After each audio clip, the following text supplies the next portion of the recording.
It's going to say go live. You're Okay. live. Let's Good see. morning, YouTube. We'll be going live broadcasting on 89.9 FM. It's like 1 minute, but I wanted y'all to get in on all the good stuff, have a chance to get yourself settled in, grab your popcorn or your drink or whatever it is, and get ready. Get ready. Get So we ready. on now, huh? We're live on YouTube. We're Okay. about to go All live right. on Yep. on the Let's do radio. this. Yep, that's that intro. It's infectious. I love it. Those hair in the way and stuff.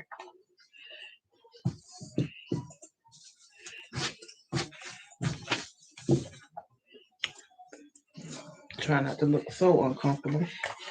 What's that? Someone Hey, try not Doc. to look so uncomfortable. Good morning, good morning, good morning, my We Are Not So Different family. Thank you for joining us this morning on 89.9 FM radio. Y'all know the drill. I want y'all to get settled in, get your favorite drink. I used to say whether it's Corona, but now that she out here, we don't say that anymore. So maybe it's Kool-Aid or Cavassier and your favorite snack and get cuddled up on the couch on this gloomy, gloomy day. But it's okay. We don't mind the gloom. We don't mind the rain. But they say April showers bring May flowers, right? All right. Yep. All right. So we're in preparation for those flowers. Well, they bought a bunch of dandelions to my yard, so I don't. It's okay. I don't like that. I don't like that at all. Dandelions are pretty though. Like, no? Okay, man. Not when they're in your whole front and backyard, and yours is the only house on the street that looks like that. You know what? You sound like my husband because they grow in my backyard like that. But to me, it's so pretty. And there's these purple ones that come up too, and I thought they were flowers, and my neighbors were like, "No, those are weeds." Right. Like, they're pretty. So this morning's guest is Miss Raishawn Sumlin. Thank you for joining us this morning. You're welcome. I was going to say you can't say. Oh, you gotta speak. Okay, so we're gonna jump right in because I can tell Miss Sumlin's a little nervous. You guys show her some love though. She doesn't need to be nervous. Everything's fine. They can see you right there. I can see me right there. All right. Yeah. Bless the Lord. Okay. So start the interviews off the same way. It gives us a little chance to get a little inside look and a little perspective of who we're about to talk to this morning. I'm really excited. Don't look so excited. Let's do this. This is a conversation, just a normal conversation. Exactly. That's it. Just imagine we had Panera bread. We got that good, broccoli cheddar in the bowl with the bread. And, yes. Yeah. All right. Yeah. Awesome. Oh, and before I forget, we're still doing the month-long We Are Not So Different 1-year anniversary, and there will be a giveaway. I'll give you a quick sneak peek for the people listening and watching on YouTube. There you saw it. There it is. And I'll tell you later how you can win. For now, question number 1. Okay. If you had the undivided attention of an audience of your choosing, who would be the audience and what would you tell them?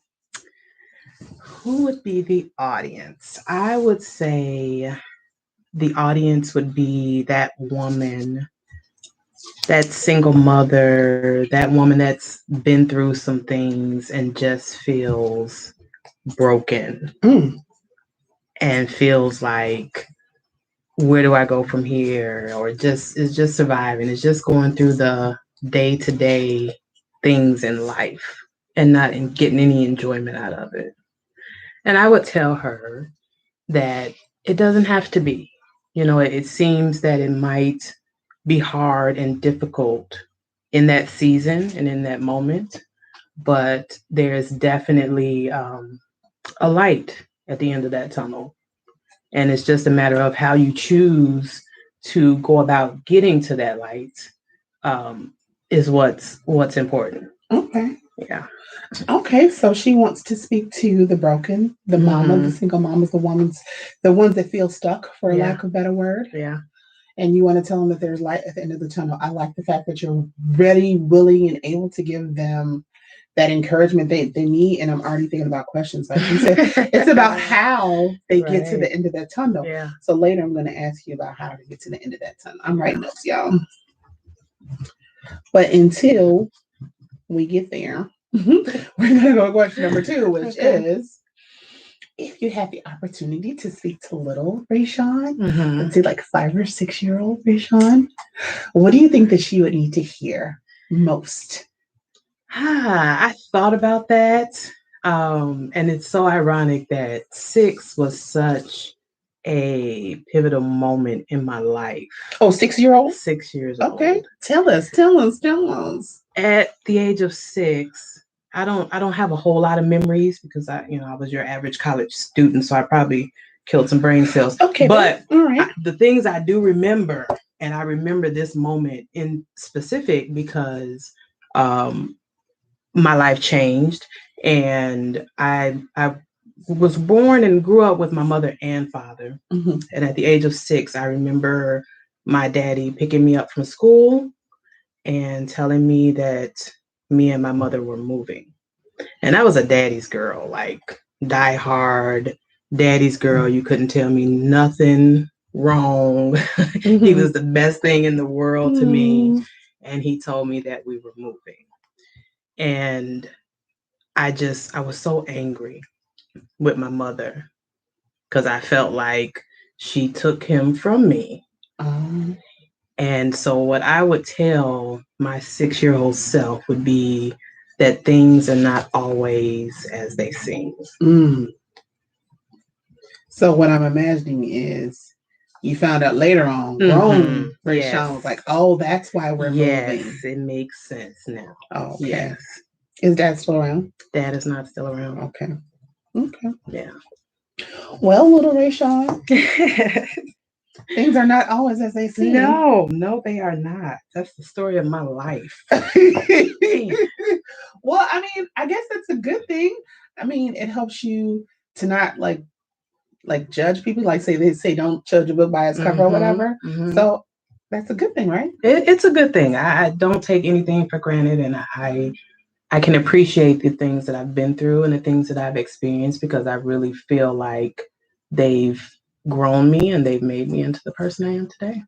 You can't beat that with a stick, then. Okay. So I just want to take this moment to tell you that I am honored that you would come here and that you would share and that you would trust me with this, this opportunity to be a vehicle to get your story out and assist others and, freeing their lives and touching on this topic, which today is going to be about, among other things, mental health, insecurities, and such.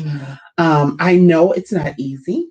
And I know it's been a struggle for you. Yes. But I am blessed that you are even here because I know the lengths. I know what it has taken, for you to get to this point. So I want to say that I'm honored that I'm we're the one that's going to be that vehicle for you. I appreciate it. And I also want to take the time to say, hey, Miss Raishawns, she's not a doctor. She's not a therapist. She is simply recounting her experiences as she has gone through them. I mean, so we can chit chat. Feel free to, leave your little messages and good stuff like that. But just so that we're going to put that out there, that disclaimer. Don't nobody come for my friend talking about what Raishawn said. Right. Listen, get your life. Yeah. So, mental health, period, is such. And I hate to use the word, I'm going to have to come up with another word. Y'all help me out. Taboo. Or there's like this impressed shame upon the topic. There's this hush, hush. Don't you put your business out there. Ain't nothing wrong with you. Exactly. How you going to tell me? Right. Ain't nothing wrong with me. Yeah. So, I know it can be difficult to talk about, but once you're free, you're free. So I guess my question would be, when did the struggles with mental health begin? I think they began at a young age. Very young. I could even say at 6 when that transition in life happened. Growing up, grade school, when you're younger, I've always been a big girl. So when you're younger, you fat. When you get a little bit older, now you're thick. But, but back then, being the chunky, chubby kid really brought about some insecurities in me. Although I've always been blessed to have very good groups of friends. Mm-hmm. I've always surrounded myself around with good people. So that was never the issue of me being able to make friends and hang out and be with people. But it was just an insecurity within myself that I knew was there, being in junior high school when people are starting to have these boyfriends and you're dating now in seventh, eighth grade. And, I was a little bit of a late bloomer. And that's all right. Yeah, it is. It's definitely all right. But when you're in that environment and you see it happening around you, you feel like, well, what's wrong with me? Why not me? And it's so funny. I have a childhood story. Okay. Where my first love was in first grade. That's early. Yes, yeah. Ma'am. Okay. Yeah. Come on. First grade. So I'm living in Chicago and I fall in love with this little boy, 6 years old. I'm crazy about him. We go to the same school all the way up until 6th grade. And then we moved to Bellwood. Went to a new school, but now it's junior high, 7th and 8th grade. And I'm a little bit older now, but I love my first love. Like, he gone. Did he know? Like, did you write notes like me? If he but no, like me, let me tell you, I know I ain't gonna say it was God, but when I was in my classroom in 7th grade, and the principal called the teacher and said, "Can you send someone down to pick up this new student?" Stop. It was him. Did she say you? No, she didn't say Oh, but still, but when he walked in the classroom, it was like, oh, my world lit up. Oh. But then he started dating all these other girls. And I was just like, you dirty little thing. What about me type deal. So my insecurities, they started really, really young because I always wondered, like, what's wrong with me? Why not me? Mm-hmm. And, being I won't say I was an only child, but me and my brother, we are 9 years apart. So I was really raised by my mother alone. So I was very, very introverted, and I still am to this day. But because of that, I just always got into a shell, and I just think it started from way back when. Way back in the day. So a lot of times, like, I look back on childhood stuff and I think, man, why didn't I tell my parents? Yeah. Like, anybody know my family? Like, okay, so they called my dad Black Rambo. Long story. And but mom was like the exact opposite, unless you pushed her.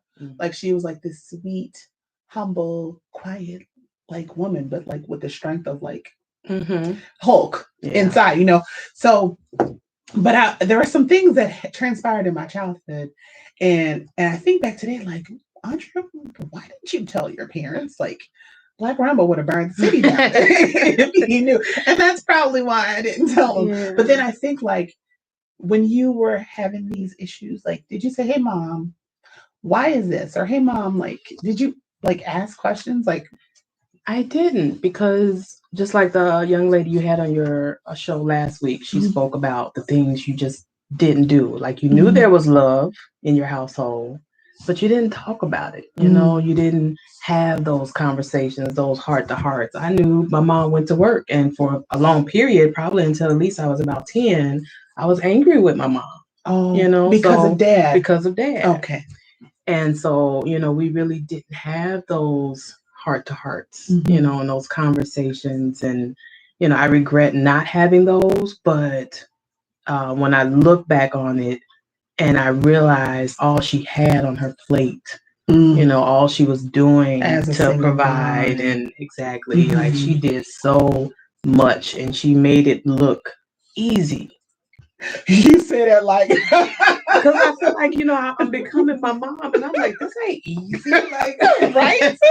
And we do that, and we're afforded a lot more luxuries than this. Exactly. So, no, she made them syrup sandwiches look real good, like they was nourishing, and it was the best meal. You toast the bread, you put a little butter on, you get your little syrup in that bowl, stuff like that. It just made it look like life was good, it was great, but we were struggling. It was a struggle still, but. Yeah, to look back. Made it work. Yeah. So I wish we did have those conversations and we were closer, but it was just that connection we had that didn't need to be said, but it was there. Okay. So I guess it kind of feels good to know that I'm not alone. Like, I do wish that I would have had certain conversations with my parents because some of the stuff that transpired was right. Yeah. like yeah, that's another story for another time. So then, okay, so you knew that you were, you had insecurities as a young child, and I totally understand that because chunky, thick, whatever you want to say, fat when you was little at the same time. And then because I was dark skinned, it's like you didn't get the same play as the light skinned girls. So I get that. Yeah. But when would you say that you kind of shook that, or would you say that it progressed as you got older in life circumstances? I would say at 15, I got my first actual boyfriend. Okay. And he was a good guy, and it was a good relationship. But then at about 16, I started getting a little bit more attention. I started getting recognized, and you was no longer fat, but you was thick. That's when I turned to thick. Yeah. Yeah. So life changed for me in that moment, and I didn't know how to receive that attention because I had never got it before. So to get it, I would say I probably enjoyed my teenage years from at least 16 to 18. Okay. And then I went to college. But by this time, I really had started to be coming to my own and really accept who I was and just love me for who I was physically. Love that. Okay. Yes.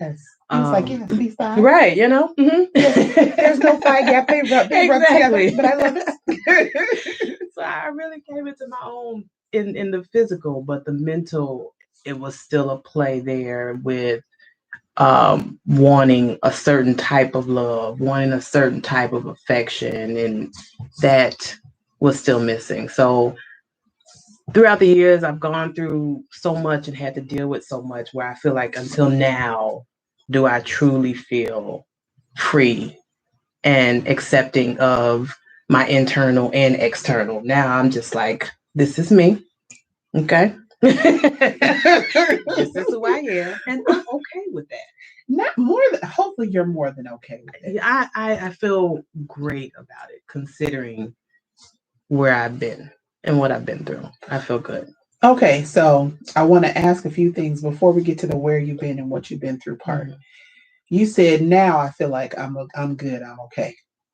You mean as in like just now, this just happened recently? I would say within the last year it has been so recently. Yeah. Wow. Yeah. Okay. Yeah. There's definitely some revelations that I had to come to terms with and to just feel weights being lifted. I like that's the kind of talk I'm talking about right there. Yeah. We're gonna ask about what them revelations was in just a bit.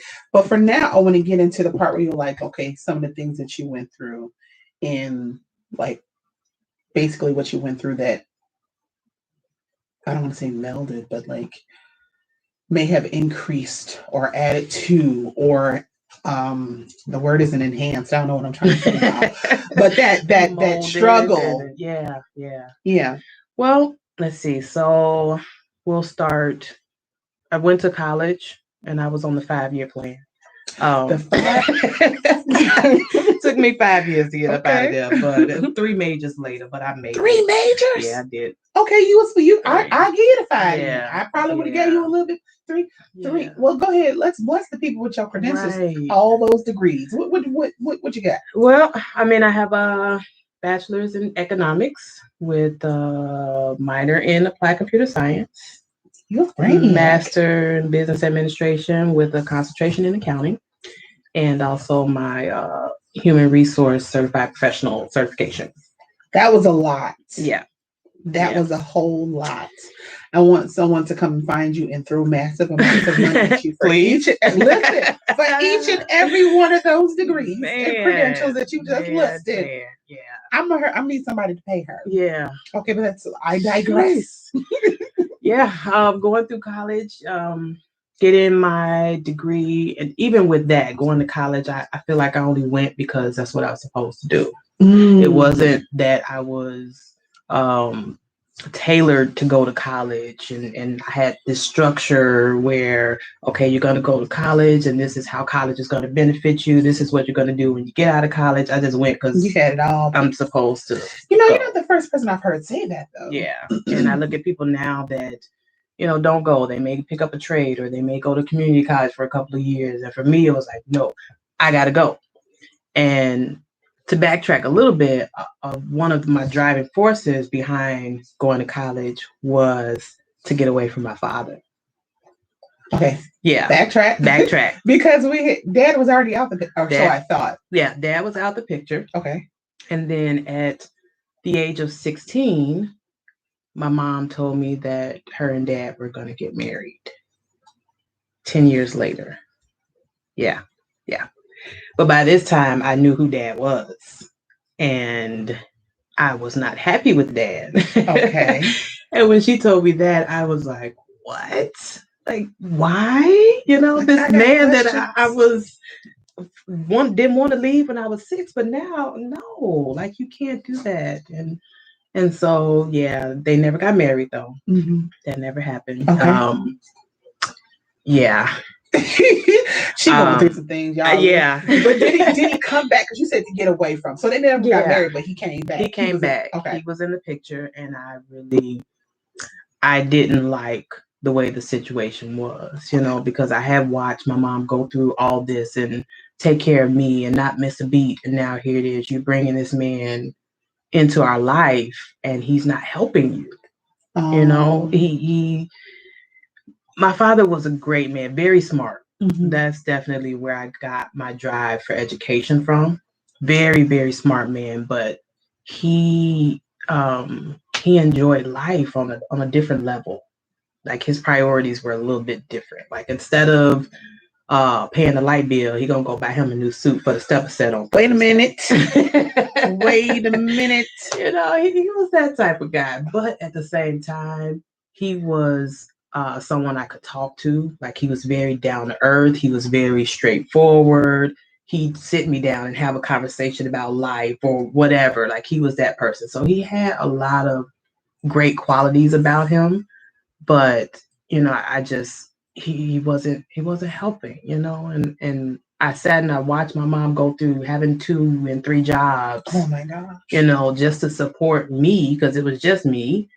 And she never wanted me to be without. And to have this man, it's like, oh, that did something to me. And that's probably why my mental towards men right now is the way that it is, because I would rather be by myself than to actually have to deal with what comes with something like that or someone like that, So I went to college to get away from my dad.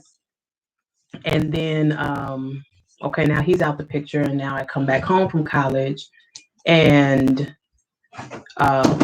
I had my daughter fresh out of college. And I did pretty good. I graduated from college. I got a good job, and we moved to Aurora. Okay. Bought a house together, me and my mom. Okay. And I had my daughter, and life was good. The relationship that I was in wasn't the greatest, but life was still good. I had my daughter, and after having her, it really brought a lot of light to me and my mom. Because she, even though she was still working multiple jobs, and now here I am bringing a child into the mix, and I'm working, but she was so amazing. She did not want me to have anybody else keep that baby, and she was working nights, so I wouldn't have to be at work until 2. She wouldn't get off work until 6 or 7 in the morning. Mm-hmm. She's like, all I need is 4 hours of sleep. I'll be all right. 4 hours of sleep to keep her grandbaby. And she was amazing in that. So I don't even remember what the question was, Andrea. What were we talking about? I was about to go into talking about my daughter. You go for it. Okay. Yep. Mm-hmm. So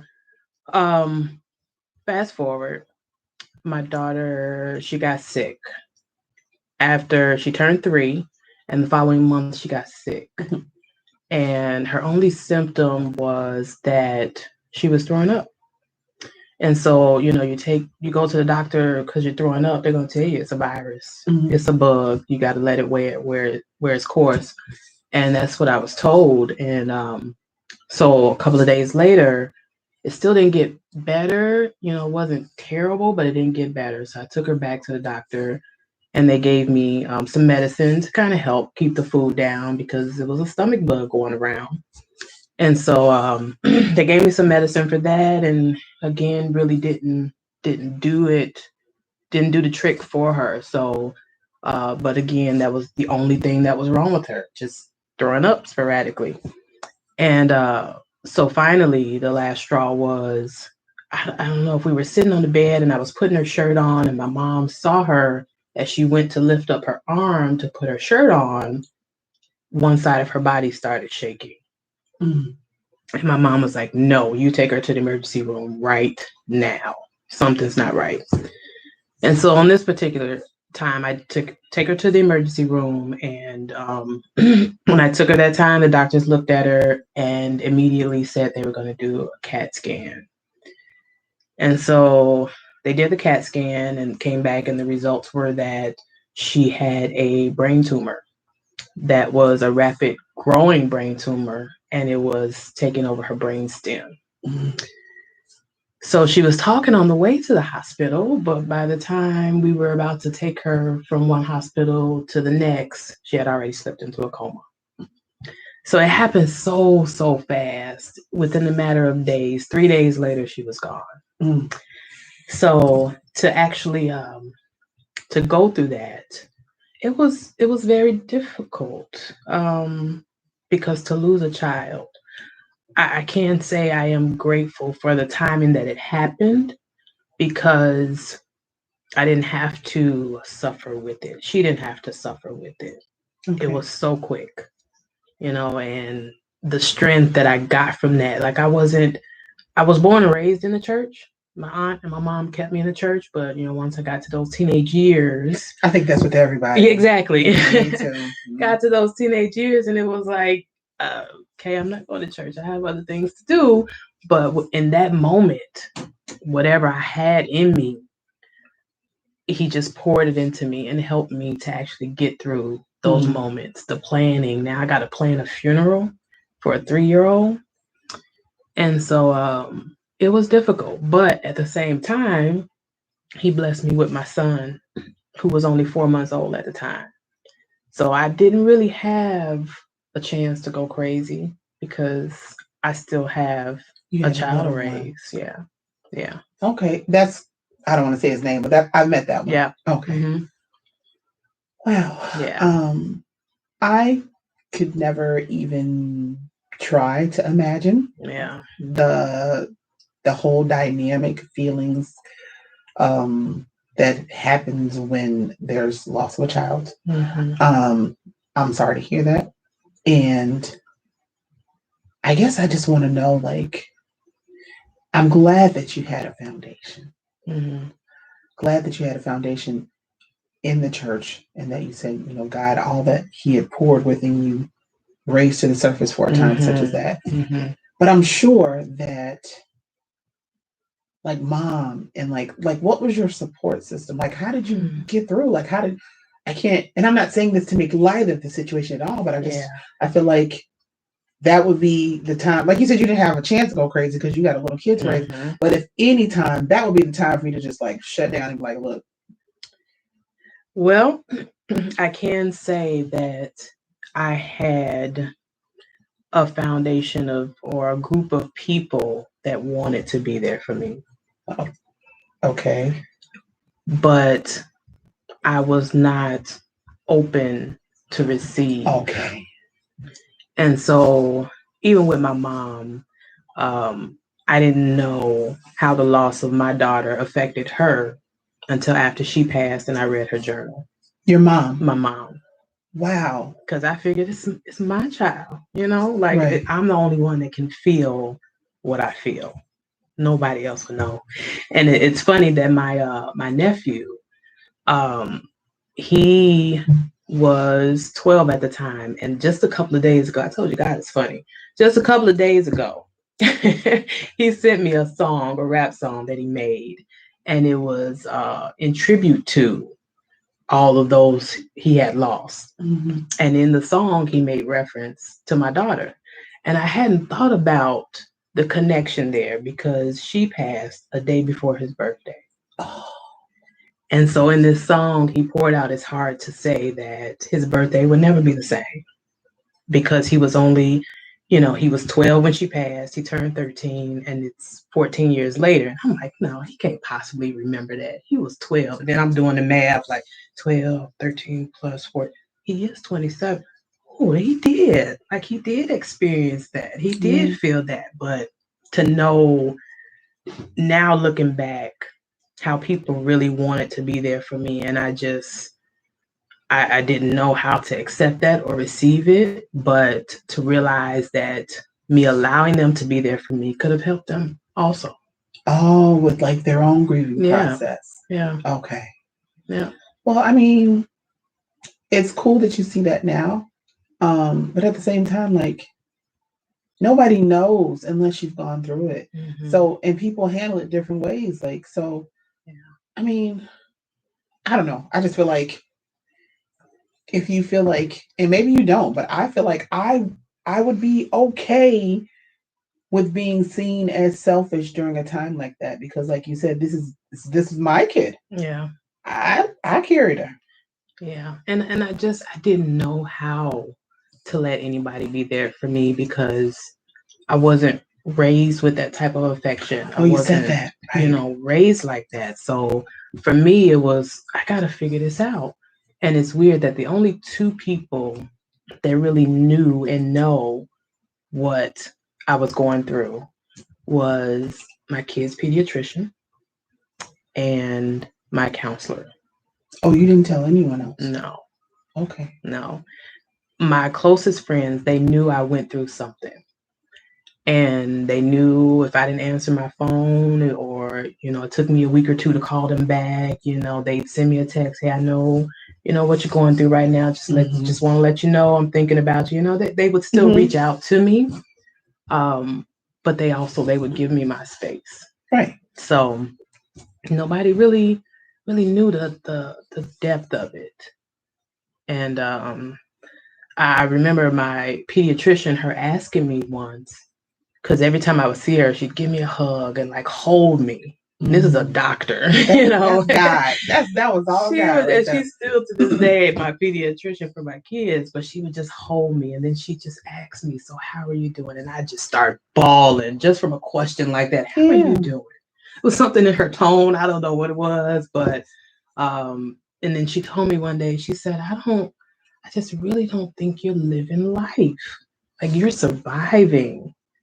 You're not living. And I'm like, wow, I am. I'm surviving. I'm living day by day by day. I don't know what else is happening. I know what I got to do, what I'm supposed to do, and that's what I'm doing. And she was actually the one to recommend me to see a grief counselor.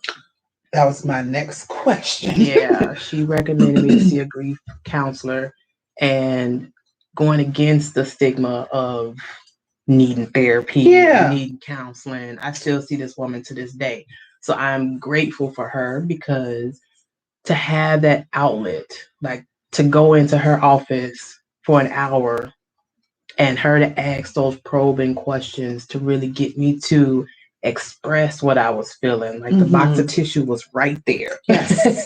Yes. To just be able to release all those emotions. I swear I'd leave out of there feeling like 10 pounds lighter just because of the weight that I had just let go of, that I didn't feel comfortable sharing with anybody else. And also I knew I was in such a dark place that I didn't want to bring anybody else down. That whole misery loves company. No. Yeah. No. I don't want to share this with anybody. Like, I just kind of want to keep it to myself and deal with it and go through it. So I am glad that, bless the Lord for whoever this doctor is. May the Lord bless you and your children and your children's children. No, for real, because a lot of times we go through stuff alone unnecessarily. And I'm not taking anything away from what you did because you did what you had to do to get yourself together. I know when my mom passed, I did not have a chance to grieve. I was so busy running here, got to go get the death certificate, got to plan the funeral, Mm-hmm. got to do this, got to coordinate, got to do. I even at the funeral, like, Yeah. so it was well after before I was able to grieve, Yeah. Yeah. and so I'm glad that you were able to have that counselor and that safe place for Mm-hmm. you to, lack of better word, grieve. Yeah. Yeah. Um, It definitely it helped, and even with her, like I said, I've known her 14 years because I stopped for a while because I was doing okay, and then I lost my mom, so had to pick back up and go get some help again. But in all the years that she known me, she never pushed anything extra on me. She always asked, or she always made suggestions, because I should have been medicated. I oh really yeah, should have been medicated, but I was so stuck on, no, I can do this. I can do this. And to me, in hindsight now, I just look at it like I took the hard way. yeah, you know, Life could have been a lot simpler, a lot sooner, but I took the hard route, to get to the place that I'm in right now. But just in her talking to me in our sessions and her feeling bad for me, because she even told me, she said, when I first met you after you lost your daughter, she said, I had to go get counseling to wow, figure out how to counsel you, because she had never wow, experienced that before. So okay, how do you deal with somebody that you yeah. don't even know or understand what they're going through? And then there could be like a transfer, like, of trauma, like, because I've heard people say it like before, where if they're constantly taking care of somebody, constantly they take on their Mhm. problems as their own, Mhm. and now they're stuck with this, like, oh my gosh, is this depression, is it grief, like, Yeah. what is it? Yeah. And they don't know Yeah. what to do. I'm glad Yeah. that she had the wherewithal to say, hey, Mhm. help me. Yep. Yep. She said she remembered that moment, and for me to for her to see me go through the emotions of unhappiness for so long, and to realize that it's such a science to it, with that whole chemical imbalance type Wow. thing.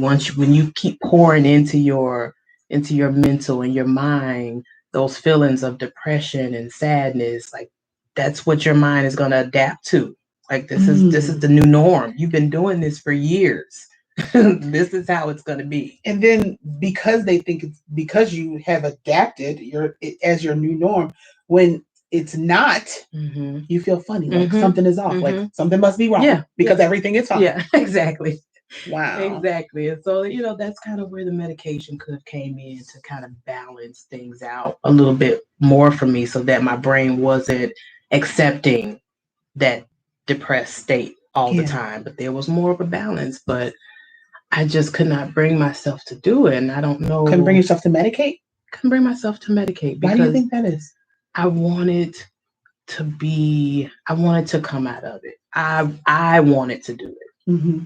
I wanted to have a story in that, to be able to say, I got through this. You know, Mm-hmm.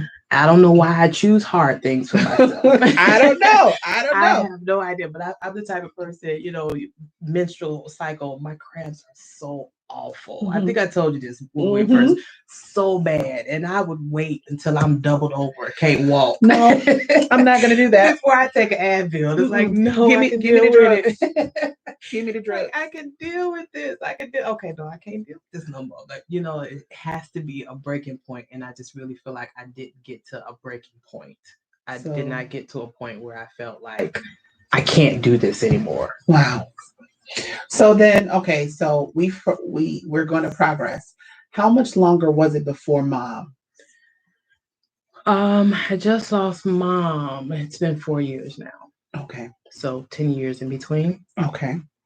So, and I can say this from personal experience. I lost my mama, so I know Yeah. there is nothing like losing a mom. Mm. It's a different kind of Mm-hmm. hurt. Mm-hmm. Um, so did you, for lack of better terms, and I promise you, I'm not trying to be insensitive with the Oh, subject. that's fine. Did you take what you learned going through the loss of your daughter? Or did you say, I'm going to do this myself? I'm going to plow this road. I'm going to It was the same. the same. It was the same. And it was the same but different because going through the loss of my child, even though I was not expressive and I did not communicate what I was going through, I still knew I had someone had my back. Like my Okay. mom was there. Oh. Mm. You know, like she was there. If I fall, she gonna be there. You know, she's gonna catch me and pick me back up. Nothing needs to be said about it. Right. She's just And gonna that's what do it. mamas do, though. Like, Exactly. yeah. So now to lose mom, it's like, okay, who's who's there? Where's Like, my safety net? yeah, where's my safety net? So with her, I think the process was a little bit quicker because not having a safety net, that's scary. That's very scary. And I won't say I don't have a safety net because I do have someone that does help and is willing, you know, to help or do whatever, but it's not the same. Mm. It's It's just not the not. same. No, not at all. So I had to mosey along a little bit quicker with my mom, and with her it was scarier. I started to develop anxiety attacks, Mm. and that was just very scary to have the wind just knocked out of your body and you can't breathe and you Mm-hmm. can't stand, you can't move. And now, similar to my daughter, I have another young one now to Mm. come along. Mm. You know, my kids are almost 9 years apart. So he blessed me The with this little timing. boy right before my mom transitions. And it's like, okay, I really got to keep it together. I have a teenager and I have a toddler. So, yeah, I You gotta need a stay drink. sane. I'm Yeah. gonna get you. Yeah. A I have teenager and a to. toddler. But Yeah. I'm grateful to God just hearing what you're saying, because even in his timing, because yes, there's this darkness, there's Hmm. this hole or whatever that was created from, losing the mom and losing the daughter, but then Yeah. there's this life Yeah. Yeah. that, yeah, so grateful for that. Hmm. So I want to double back and come back to, because a couple of key things that you said that I need for you to expound upon. Okay. You said that there was a, for lack of a better word, a reservoir, the things that he had poured into you because you were raised in the church, Hmm. and that he got you through. And then you said there were some revelations and some things that, he illuminated that helped you get through. Hmm. I want to hear about that part. Well, I feel like he really poured into me strength because I buried my daughter on a Sunday and by Thursday I was back at work. Oh, Yes, Raishawn. back at work. And it was, I got to keep going. I got to keep moving. If I sit still, everything's gonna hit me. And like you said with your mom, staying busy. I had to do this. I had to do that, and I really had to keep my mental going. So I really never took that time to fully grieve, which extended my grieving process for years because I never just dug deep into it in a moment. Instead, I spread it out. So, having gone through that, having lost my mom, the revelation that I'm in right now is really accepting and seeing that he's trying to position me in a certain place because it's funny that I asked him, okay. Okay. Yes. I asked him after being working at this job for 12 years. It was a very lucrative position, but I wanted out of it. It wasn't what I wanted to be doing. Okay. So I asked him, I said, Lord, just give me like a cubicle, I don't even need an office. I don't need an office. Give me a cubicle with 3 walls Why would you ask for where a cue? all I have to do is go to work and deal with me. Okay. I don't have to deal with nobody else. I could just deal with me. I don't have to mix with no people or nothing. No people. So he took me out of that job and he put me into a position where my desk was in the middle of everybody. You asked for 3 walls. That's all. He didn't give me that. He didn't give me that. And then he took me from that position and he put me in another position where the organization is huge. So I'm dealing with hundreds of people. Still no office, still no cubicle. And it's like he puts me in these positions because even though I don't allow my voice to be heard, that changes today, by the way. Loud and clear. Even though I don't allow my voice to be heard, every situation he puts me in, he gives me the opportunity to minister or testify to somebody that might be going through something. He's given me the ability to establish relationships with random people. I love it. You know, and didn't we meet randomly? We did. We did. Yeah. Yep. I love it. Yep, we sure did. And so he's just positioned me in so many places, and I feel like he's saying, you won't do what I want you to do, so I'm going to please do what he wants you to do. I'm going to still put you in situations where you have to be a voice for somebody else. You have to, help somebody else to get through a situation. And even with friends that I have right now that might be going through some things, I'm not a judgmental person, but I can listen, or I can give an example, or it's those moments where people see what I've been through or understand where I've been, because now I'm giving you real life stories. Now I'm saying what you're going through is similar to this because I went through this. And even if not that same situation, the same emotion, the same feeling. So one way or the other. I'm going to get what I'm coming for what I deposited. I'm way or the other. Listen, I want to ask you, are you still running? Are you running away from Nineveh? Are you running away from Nineveh? Nineveh? Yeah. What is Nineveh? Jonah. That's where he was supposed to go. Oh, see? For the people. I'm sorry. Are you running? Went deep. I just told you. He's not through with me yet. I'm gonna need you to stop running though. yeah, that's what he's. There is something that he's poured into you, and he's looking for his return on his investment. But I love that he will place people in your path, and you think that it's random or coincidence. Nah, fam, that wasn't random. Oh, wait. Tell them the story of what just happened to you with the lady. Oh my gosh. So well, first of all, let me preface that with, okay. So if you haven't picked it up by now, she's a huge introvert. Like I almost want to say hermit. I love you, but like if she could stay indoors for the rest, stay in.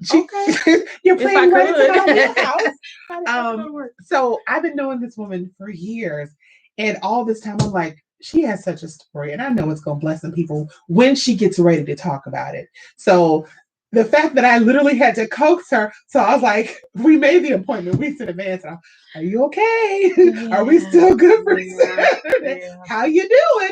Don't talk yourself out of it. So go. Yeah. So I'm not I'm like a vampire. I don't like taking pictures. I don't want to be on camera or anything. If you're on my Facebook page, I may update my cover photo every now and then, but I'm not posting and doing all that stuff. So I really do keep to myself. And so to be asked to come on to this show, I was truly honored and afraid at the same time. Like, what am I going to talk about? I'm listening to the people that she's had on here, and I'm like, oh my God, what am I supposed to say? And so mentally, I was talking myself out of it, as she said I would. And I just recently started a new position, and I'm about 3 weeks into this position. And so I hadn't met my whole team yet. I've seen them through, what do you call the Chime, like a video conferencing. We do our meetings video conferencing. So I hadn't met the full group yet. And so in our last meeting, one of the young ladies said that she was leaving her position. And I was like, she's leaving her position. I haven't even met her yet. Like, I know who she is, but I haven't met her. So when I saw her, I was like, you leaving your position and I haven't even formally introduced myself to you. And she said, I really felt like I had to take a step back and follow my calling in life. God is calling me to do something different. It's so many gifts that He's given me. And I have to really allow myself to do that. And I was just like, wow, unbelievable. God, you're funny. You're so funny because I'm struggling with, moving forward and living in my purposes and stuff. And here it is, you give me this woman. I'll never see her again, or I probably won't see her again. I might. But, the last day I meet her and this is what she tells me before leaving. It's like, wow. Mm-hmm. Wow. I think that this show is going to be the first of many of things like this that you do, because I literally know about one person, and she's on Facebook sometime, and every year she does an event because she lost a child. One person. How many people do you think out here lose children? But nobody, and I don't want to say nobody, but nobody wants to talk about it. And I don't know if it's because if it's too painful or if they think that, they're alone and they have to suffer. But trust and believe, you sharing your story and how you got through and your support system and the reservoir that God had placed within you, He poured strength. You don't think that's going to help somebody? Like, so when you're sitting here like, oh, I don't have anything to say, and all these other people on the show, no. Like, you can be of help. And I'm 100% convinced. I'm sorry if I'm getting a little animated, but I'm 100% convinced that this is like you were created for such a moment. So He can take your pain and use it for purpose. He can take the good, the bad, the ugly. The word says that all things work together for our good. And not saying that no one wants to experience the death of a child. However, if in some way, shape, or fashion, God can put you in a situation to where someone else can benefit and there is glory extracted, then it in itself it has worked out for our good. Yeah. And like I said, please hear my heart. I'm not minimalizing the situation whatsoever. Yeah. I'm 100% convinced that you will see a lot of more of these random moments.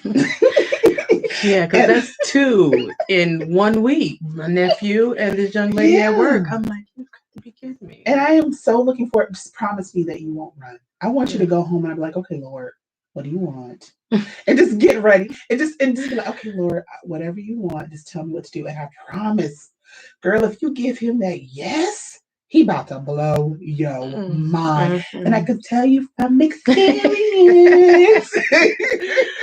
Oh my goodness. So yes, please. Oh my gosh. Okay. So we got to wrap it up. I know you didn't think that hour's going to go fast. Exactly. Yes, ma'am. It goes really fast. Wow. And we didn't get through half the stuff that was on the list. But I'm just so excited for you to actually did you exhale anytime during this? I did. This felt like my counseling session. I'm just glad. So let me interrupt, because I know some people that's been waiting on this. So we are not so different 1 year anniversary. If you're watching on YouTube, great. If not, you're missing out. So this is the one that she made for me. It's huge, right? You can see it. It's got my labor of love. And oh my gosh, I love it. Y'all saw it before when I posted it on Facebook months ago because I was so excited about it. Well, she made this. She's the one that produced it for me. And this little cutie that'll go in a purse, or if you're a guy, a satchel or man bag or whatever they call it. This little cutie patootie with my label, she made for one of you guys. So it says, we are not so different right in the corner. It's a nice little planner. Let me open it up with all kinds of goodies and stuff on the inside. Y'all listen on the radio, y'all can't see it, but just go check out my YouTube video. Y'all see. In a pretty little notebook. Huh? Traveler's notebook. Traveler's notebook. She knows all the technical terms. I don't know. I just know. It's so pretty. So this is going to go to one lucky person, and I'm thinking of a number in my head. So I want you to go to my website, which is www.wearenotsodifferent.com. Go to the Contact Us section, and I want you to leave the phrase it pays, which is I got questions, I need answers. And what number? I've been doing high numbers, which really go fast, but I don't want to go high for y'all. So I'm going to make it easy. Since we're celebrating my 1 year anniversary, let's add another one. So the 11th person to go on my website, www.wearenotsodifferent.com, go to the Contact Us section and leave the phrase, I got questions, I need answers. Lucky number 11 is going to win this cutie patootie traveler, what'd you call it? Traveler's notebook. Traveler's notebook with 11. Yeah, it's beautiful. It's beautiful. So before we go, I want you to let people know, Raishawn Sumlin, I would say where they can find you, but at the house. You ain't lying. At the house. She has made that very clear. Yeah. But she is on Facebook. I am on Facebook. I think she's got a YouTube channel somewhere. I do, with like one video. Well, she's gonna change that. Yes. But I guess y'all find her on Facebook because listen, I love my planner, y'all. I'm telling you, these things are, and they're like hand stitched. Like, yeah. She wasn't joking when she said labor of love. Y'all can't see all radio? I'm sorry, radio. I love y'all, but it's hand stitched leather. Yeah. It's a thing of beauty, and she makes these, and she will personalize them. So y'all need to get at my girl Raishawns because she will hook you up. So I want to say thank you once again for your vulnerability. Thank you for your transparency. I thought I was going to need some tissue. I did good. You did real good. That's what I'm saying. You did real good. I might have to bring you back for round 2. I need you to get comfortable seeing your face on camera because I believe that you will. I believe this is going to increase for you. Well, the videos I can do can be face down. I could put my camera on top of what I'm doing, and I'm just saying, thank you so much for having me, though. This has been a great experience for me. She's just gonna fight. Come on, Jonah, run away from anybody in. Oh, man. Yeah. Yes, but thank you for spending your time with me this morning. I really appreciate it. And thank you, listeners, wherever you are, whether you be on YouTube, whether you're on my website, whether you're on iTunes, whether you're on 89.9 FM ESM radio. I appreciate y'all. Until next time. I would say peace, love, and hair grease, but that was like Soul Train. So I'm gonna have to think of another like sign off. So I'll just say love ya. Love ya. Bye. Oh, you got a song too? I know. Listen to it. It's beautiful. YouTube, thank you for hanging out with me this morning. I appreciate y'all. I promise I'm gonna go back and read each and every one of those comments. I love y'all. Talk to you later.